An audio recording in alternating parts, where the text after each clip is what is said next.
ये है दिल्ली क्राइम मोर्चा news network. Video viral हुई थी जिसके अंदर दिल्ली पुलिस के सागरपुर के एसएचओ राजकुमार और 2 महिला पुलिसकर्मी वकीलों को गंदी गंदी गालियां देते दिखाई दिए थे, जिसमें उन्होंने ये भी कहा था कि 751 में वकील को बंद कर दो, 751 में इस अटेम्प्टेड रेप विक्टिम को बंद कर दो। और एसएचओ ने इसमें ये भी बोला कि जी अगर आपके साथ कुछ गलत हुआ है तो उसकी वीडियो लेकर आओ और उसके बाद मैं एक्शन लूंगा, अदरवाइज थाने में मत घुस जाना।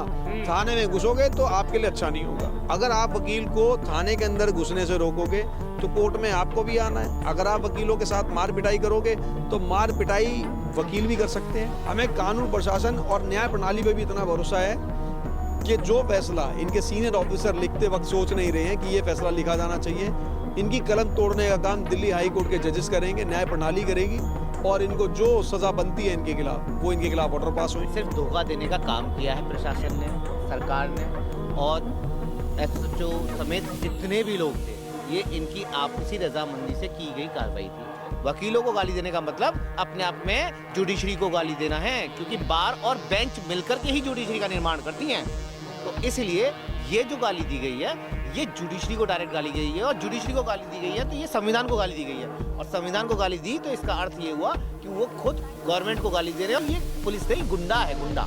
और गुंडा सिर्फ और सिर्फ नेताओं के, प्रशासन के, सरकार के हाथ में कार्य करने वाली एक भाड़े के टट्टू के समान एक खाकी वर्दी खड़ी कर दी जा रही है, जो कि अपने आप में बहुत गलत है। पुलिस प्रशासन सुनेगा, कानून सुनेगा, गृह मंत्री सुनेगा, रक्षा मंत्री सुनेगा, नहीं सुनेगा तो ये जब तक चलेगा जब तक हमारी बात को नहीं माना जाएगा। जब पुलिस ने एक अधिकारी को अपने थाने से हटा दिया तो उसके बाद आखिरकार 2 से 3 महीने के अंदर ही उस अधिकारी की वापसी कैसे हो गई, ये कैसे हुआ, क्या उनको पता नहीं था जिन अधिकारियों ने उनका सस्पेंशन रद्द किया? नमस्कार, जय हिंद। आप देख रहे हैं दिल्ली क्राइम मोर्चा। इस वक्त मेरी मौजूदगी राजधानी दिल्ली के सागरपुर पुलिस स्टेशन के ठीक मैं बाहर मौजूद हूं और आज मेरे साथ तमाम वकील साथी भी धरने पर बैठे हुए हैं। आपको बता दें, यहाँ पर कुछ समय पहले एक मामला सामने आया था जिसमें कथित वीडियो वायरल हुआ था। उसमें साफ तौर से एसएचओ साहब जो उस वक्त थाने के थे वो एक रेप विक्टिम को इस तरीके से धमकाते हुए, डराते हुए नजर आए थे। और यहाँ की एक अधिकारी ने यह भी कहा था कि इस थाने के अंदर हम वकीलों को नहीं घुसने देंगे। उसके बाद काफ़ी बवाल मचा था। न्यायिक व्यवस्था को एक बार हम कहें तो पुलिस के माध्यम से आंख दिखाने का प्रयास किया गया था। इस तरह की बातें सामने आई तो उसके बाद तमाम वकील इकट्ठे हुए थे, उन लोगों ने प्रदर्शन किया था और उसका असर ये हुआ था कि वहाँ के एसएचओ को और तमाम अधिकारियों को लाइन हाजिर करके उनको थाने से हटा दिया गया था।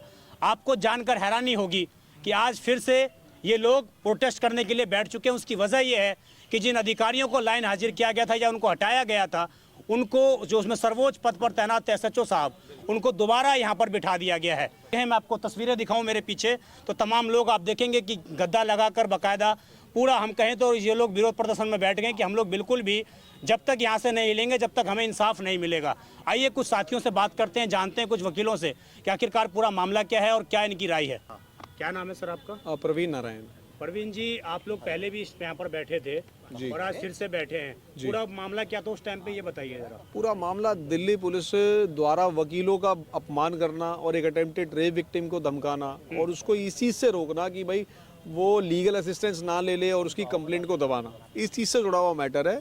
जिसके बाद एक वीडियो वायरल हुई थी जिसके अंदर दिल्ली पुलिस के सागरपुर के एसएचओ राजकुमार और 2 महिला पुलिसकर्मी वकीलों को गंदी गंदी गालियां देते दिखाई दिए थे, जिसमें उन्होंने ये भी कहा था कि 751 में वकील को बंद कर दो, 751 में इस अटेम्प्टेड रेप विक्टिम को बंद कर दो।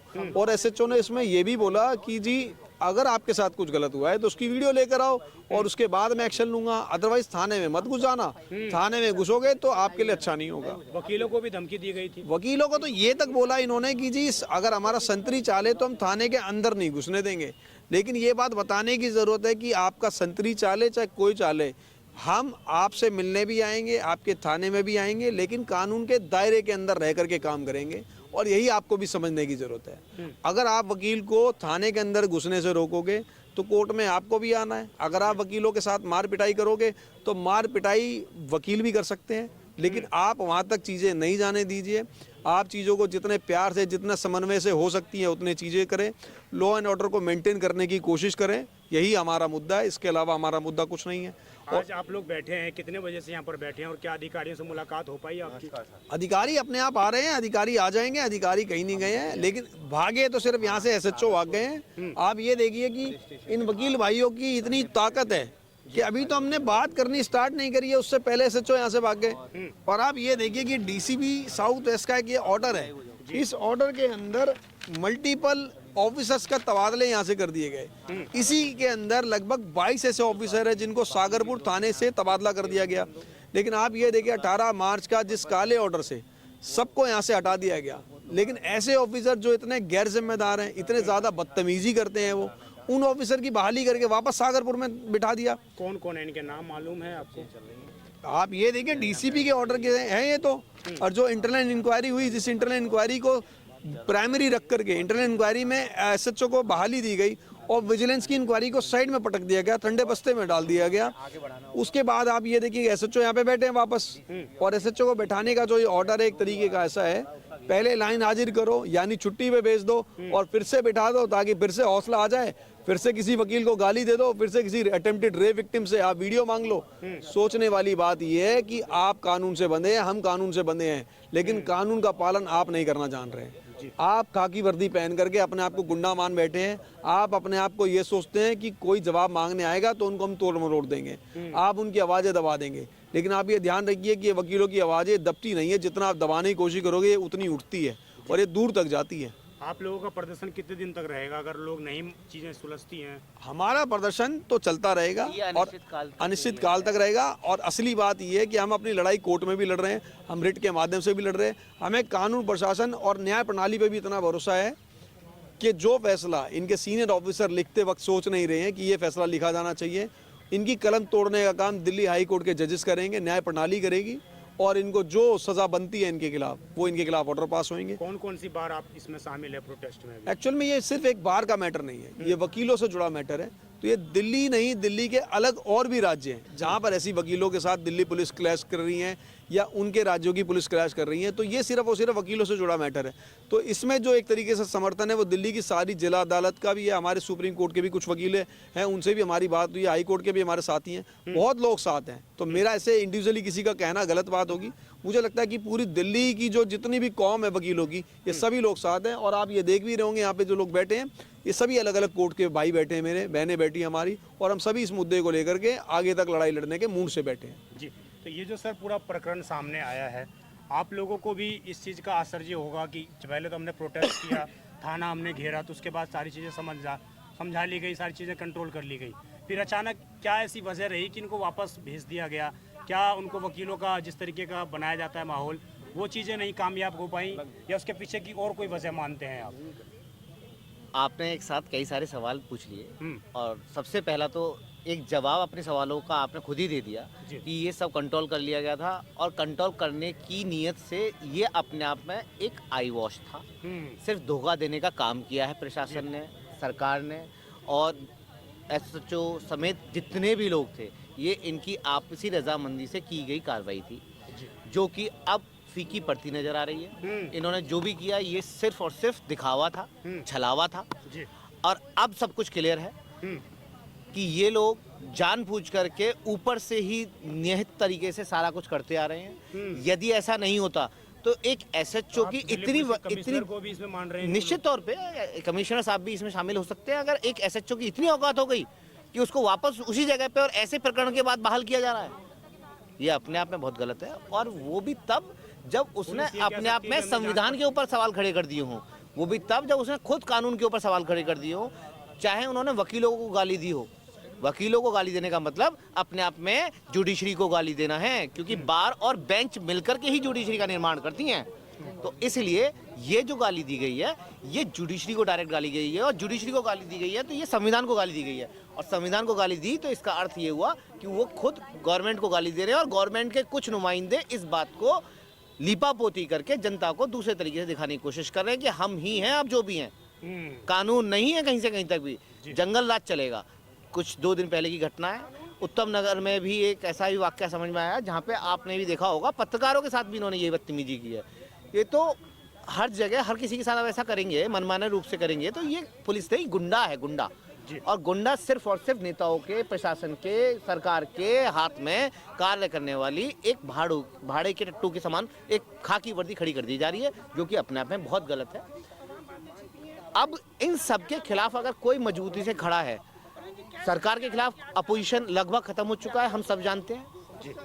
अब अपोजिशन किसी सरकार को कोई नजर आ रहा है तो हमें ऐसा लगता है वो काला कोट नजर आ रहा है पूरे देश में, और पूरे देश में काले कोट पर अलग अलग राज्यों में अलग अलग तरीके से, अलग अलग थानों में अलग अलग तरीके से राजधानी दिल्ली में देखते हैं प्रहार हो रहा है। अब आपने कहा राजधानी दिल्ली की बात, तो राजधानी दिल्ली में और बर्बरतापूर्ण तरीके से ये इसलिए किया जा रहा है क्योंकि पूरे देश का सबसे मजबूत और एफिशिएंट और शिक्षित वकील अगर माना जाता है तो वो दिल्ली राजधानी का ही माना जाता है, और दिल्ली राजधानी के वकील के साथ ये जानबूझ करके बदतमीजी की जा रही है। एक तो काला कोट, ऊपर से दिल्ली वाला कोट, जिसके पास में मंत्रालय सबसे पास है, जिसके पास संसद सबसे पास है, जिसके पास सुप्रीम कोर्ट ऑफ इंडिया सबसे पास है, जिसके पास हाई कोर्ट सबसे पास है, जिसके पास सारे के सारे कमीशंस, सारे के सारे आयोग सबसे पास है। तो ऐसे वाले काले कोट को, दिल्ली वाले कोर्ट को सबसे पहले शांत करो, सबसे पहले डरा धमका दो, इतना डरा धमका दो कि जनता की आवाज ये बन ही ना पाए। लेकिन अगर ये लड़ाई चलती रहेगी, आपको नहीं लगता कि जनता को इसमें कहीं कहीं परेशानी उपलब्ध होगी? हो ही आप रही लोग है हैं जनता के समाधान के अभी लिए। उस रेप पीड़िता का भी FIR लॉन्च नहीं हो पाया, जो जिसकी वजह से हम सबका ये सारा सिचुएशन बना है। उस रेप पीड़िता का ही अगर FIR लिख ली गई होती तो हो सकता है ये बातें किसी के सामने आती ही नहीं, हो सकता है यहाँ तक ये नौबत आती ही नहीं। ये सब जो गुंडागर्दी चल रही है, मनमानापन जो चल रहा है, ये कहीं ना कहीं अब ऐसा लगता है कि ये इशारों पे चल रहा है, ऊपर बैठे कुछ आकाओं के। अब वो आका कौन है ये एक्सपोज होना बाकी है, हम वो एक्सपोज होने के लिए बैठे हैं। आपका क्या नाम है सर? क्या नाम है आपका? मैं HL Gandhi advocate, supreme court of India से। सुप्रीम कोर्ट ऑफ इंडिया से हूँ। वैसे मैं रोहिणी कोर्ट से, तीसरी कोर्ट से प्रैक्टिस चालू की थी। और हम जो भाई जितने भी आए हमारे कम्युनिटी के हैं, जो हम जितने भी व्यक्ति हैं, हमारे भाई हैं, बहन हैं, हमारे बुजुर्ग हैं, भाई हैं, हमारे छोटे बड़े बच्चे हैं, वो हम सब इसके लिए आए हैं। कोई हम यहाँ पर कोई नाटक करने नहीं आए, कोई हम यहाँ खुशी में नहीं आए, कोई हम बीजेपी, कांग्रेस, अदर पार्टी से नहीं आए। हमारी एक मेजॉरिटी है जिसको एडवोकेट, जिसको कानून की कड़ी कहा जाता है, और कानून की कड़ी का कोई सहारा लेगा तो उसको हम लोग सहारा देने के लिए दिन के तो क्या है, हम रात को भी सहारा, 2 बजे भी सहारा देते हैं हम उनको। लेकिन पुलिस ये कह रही है कि आप सहारा ना बने। सहारा हम पुलिस चाहती है कि जो ना, उनको तो ये चाहते हैं कि कोर्ट, कानून, कचहरी सब कुछ हमें। अगर ये कोर्ट, कचहरी, कानून ना हो ना तो वो थाने में फांसी लगा दें, जो पैसे दे उसको बख्शा जाएगा, बाकी तो उनको जो सभी को मार दिया जाएगा, यहीं फांसी दे के दिया जाएगा। वकील लोगों को बचाते हैं। वकील लोगों को क्यों बचाते हैं, और वकील लोग हमारी करतूतों को क्यों खोलते हैं? हम इनकी चार्जशीट को देखते हैं, कभी भी हम देखते हैं कि कभी भी बताएंगे ये कि जो वो चाकू लेके घूम रहा था या पिस्टल लेके घूम रहा था, एक कारतूस, उसको पता है कि मेरा कारतूस ये खराब भी जा सकता है, ये कभी दिखाएंगे 1 कारतूस या 2 कारतूस, तो जो 2 कारतूस मुठभेड़ दिखा रहे हैं, लोगों को ले जाएंगे। अभी इस मुद्दे पर जो आप लोग हैं, आप लोगों को क्या लग रहा है, पुलिस प्रशासन आपकी सुनेगा? पुलिस प्रशासन सुनेगा, कानून सुनेगा, गृह मंत्री सुनेगा, रक्षा मंत्री सुनेगा, नहीं सुनेगा तो ये जब तक चलेगा जब तक हमारी बात को नहीं माना जाएगा। हम सही बात को मनवा के रहते हैं। प्रोटेस्ट करने आए थे तो उसका कुछ पहले आए थे तो इन्होंने ड्रामा करके, इनके जो आला अधिकारी हैं, जो इनके आका हैं, अधिकारी जो है ACP, DCP, एडिशनल CP जो हैं, वो आके उन्होंने हमें बरगलाने का काम किया, और उन्होंने कहा कि आप कंप्लेंट दीजिए, हम इनको सस्पेंशन करते हैं। और इन्होंने क्या किया, उनकी तारीफ करके उनको इनाम दिया कि आप छुट्टी काट के आइए, आपने बहुत बहादुरी का काम किया है। जो वकीलों के साथ बदतमीजी की, जो लेडीज़ है कि लेडीज़ की बदतमीजी नहीं सुन रही। और मेरी आप सबसे आप सभी के चैनलों के माध्यम से मेरी हाथ जोड़ के रिक्वेस्ट है कि आप जो इसको काट छांट ना करें, जैसे ही हम दे रहे हैं उसको दें। मीडिया को लोग बदनाम करते हैं कि मीडिया बिकाऊ है, लेकिन आप जो आप चैनल माध्यम से बताना चाहता हूं, आप मध्यम चैनल है जो, वो जो है ना अपनी सच्चाई पूरी दिखाएं। मेरी ये रिक्वेस्ट है आपसे, जो हमारे कोने में, हिंदुस्तान के पूरे भारतवर्ष के कोने कोने में जानी चाहिए कि वकील में कितनी एकता है। और वकील हमारा पर्सनल मैटर नहीं है, हमारे प्रवीण नारायण भाई हैं, ये मेहनत करते हैं, हम इनके लिए बहुत धन्यवाद कर रहे हैं कि इन्होंने कदम तो उठाया इस तरह का, और हम इनके साथ हैं, तन से, मन से, धन से, हम कुछ भी होगा हम इनके साथ रहेंगे। जिंदाबाद। मैम क्या नाम है आपका? और जिस तरीके से मामला सामने आया था तो महिला के साथ ही पूरा ये मामला हुआ था, आप किस तरीके से देखती हैं इस पूरे मामले मेरा नाम ज़ेबा खान एडवोकेट है। जो मामला यहाँ पर आया था उसमें 3 लोग शामिल थे, जिसमें कि 2 लेडी पुलिस आई हुई थी जिनका नाम है सुषमा एंड अंजू, और दूसरे हमारे SHO साहब हैं राजकुमार साहब, वो हैं, ये लोग शामिल थे। यहाँ पर लेडीज़ों के साथ बदतमीज़ी की जाती है, रेप विक्टिम जितने भी हैं उनके साथ बदतमीज़ी की जाती है, उनकी जो आवाज़ है वो उठने नहीं देते हैं, वकीलों को गालियाँ देते हैं, कहते हैं घुसने नहीं देंगे। तो ये सारी चीज़ें रोकने के लिए ही आज हम ये धरना प्रदर्शन पर बैठे हुए हैं और ये हम रोक कर रहेंगे। इनकी जो धांधागिरी है, गुंडागिरी है, ये हम यहाँ पर नहीं चलने देंगे। लगातार ये मामला सामने आता है कि महिला वकील हों या पुरुष वकील हों, उनके साथ पुलिस सही से बिहेव नहीं करती है, बदतमीजी करती है। मेरे साथ भी बदतमीजी करी है, मैं जब भी यहाँ पर कंप्लेंट देने आती हूँ मेरे साथ बदतमीजी की जाती है। SHO साहब बदतमीजी करते हैं, इनफैक्ट मेरे पास वीडियो भी है जिसमें SHO साहब ने मेरे साथ बदतमीजी करी हुई है, मेरी कंप्लेंट पर कोई एक्शन नहीं होता है। तो ये सारी चीज़ें, इनकी ये गुंडागिरी है, ये बहुत पहले से चलती चली आ रही है और इनकी गुंडागिरी हम निकाल कर रहेंगे। इसका समाधान क्या मानती है? समाधान ये है कि इनको यहाँ से हटाया जाए और यहाँ पर कोई ऐसा ऑफिसर अपॉइंट हो, वो भी ऐसे करेगा। फिर कल को कोई ऐसा ऑफिसर अपॉइंट होना चाहिए जो लोगों की सुने, जो काम करे। यहाँ पर काम करने के पैसे दिए जाते हैं, गुंडागिरी के नहीं। गुंडागिरी नहीं चलेगी यहाँ पर। दोबारा ऐसा हो तो आप और हम कहीं चले नहीं गए सर। एग्जैक्टली रखना होगा। एग्जैक्टली। आपको नहीं लगता कि पुलिस को ट्रेनिंग, इस तरह की व्यवस्थाएं करनी चाहिए सरकार को? बिल्कुल करनी जिस चाहिए, तरीके से बिल्कुल करनी चाहिए, बिल्कुल करनी चाहिए। सरकार को ये इंश्योर करना चाहिए कि यहाँ पर जो हो रहा है सारी चीज़ें उन्हें देखनी चाहिए, पर सरकार तो अब कुछ कह नहीं सकते सर, उसके लिए मैं कुछ नहीं कहूँगी। तो देखिए, आपने तमाम लोगों की बातें सुनी और तमाम जिस तरीके से आरोप लगे कि आखिरकार ये जो वकील और पुलिस के बीच में जो 2 कानून के रखवाले हैं उनके बीच में जिस तरीके से क्लैश होता हुआ नजर आ रहा है, ये बेहद समाज के लिए गंभीर है। लेकिन देखने वाला विषय ये है कि जब पुलिस ने एक अधिकारी को अपने थाने से हटा दिया तो उसके बाद आखिरकार 2 से 3 महीने के अंदर ही उस अधिकारी की वापसी कैसे हो गई, ये कैसे हुआ, क्या उनको पता नहीं था जिन अधिकारियों ने उनका सस्पेंशन रद्द किया? तो ये तमाम जांच पड़ताल का विषय है। मैं दिखाऊं आपको, तो ये वो थाना है और थाने के बगल में जो रोड जा रही है, जिस तरीके से शिकायत करता है यहाँ पर और तमाम पुलिसकर्मी भी यहाँ से आना जाना करते हैं, उसी जगह पर वकील जो हैं अब गद्दा इन्होंने लगा दिया है और हम कहें तो अनिश्चितकालीन तक ये लोग यहाँ पर बैठ चुके हैं। कहीं ना कहीं इसको पूरा एक प्रोटेस्ट स्थली इस वक्त बना दिया गया है। देखना ये होगा कि दिल्ली पुलिस के आला अधिकारी कैसे इस मसले को लेकर सुलझाने का प्रयास करते हैं, या ये मसला सरकार के पास, कानून मंत्री के पास जाता है, वो इस मसले को सुलझाने का प्रयास करते हैं। इस खबर पर आपकी जो भी राय हो कमेंट जरूर करिएगा। मैं विजय ठाकुर, आप देखते रहें दिल्ली क्राइम मोर्चा, अपने सहयोगी दीपांशु के साथ। धन्यवाद।